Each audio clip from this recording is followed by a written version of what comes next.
আসসালামু আলাইকুম। সবাই কেমন আছেন? আশা করি সবাই ভালো আছেন। তো আজকে যাচ্ছি হলো আমার ছোটো ভাই, আজকে আমার একটা ট্রিট দিব। ট্রিট খাওয়ার জন্য যাইতেছি আর কি।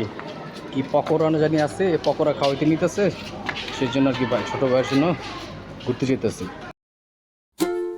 তো অবশেষে ছোটো ভাইয়ের মোটর সাইকেলের পিছনে বসে বসে এনজয় করতে করতে দুই ভাই মিলে অনেক মজা করলাম আজকে। বাইকের মধ্যে অনেক কথা হয়েছিল, কোথায় যাব বা কী খাবো বা এসব বিষয়ে অনেক বিষয় ডিসকাস হয়েছে। তারপরে ছোটো ভাই বললো যে ভাইয়া এক জায়গায় খুব ভালো পকোড়া, আসলে নামটা ঠিকমতো মুখে দিয়ে আসতেছে না, ওই দিকেই যাওয়া যায়। আমি বললাম যে চলো যাই। তারপরে আর কি দুই ভাই আর কি অনেক সুন্দর করে অর্ডার দিল। অর্ডার দেওয়ার পর আর কি গরম গরম পকোড়া রেডি করতেছে, আপনারা দেখতেই পাচ্ছেন অসাধারণভাবে বানাইতেছে আর কি। দেখে বেশ ভালোই লাগতেছিল, একদম গরম গরম অথেন্টিক সব কিছু আর কি। এই মনে জিভে পানি চলে আসছে।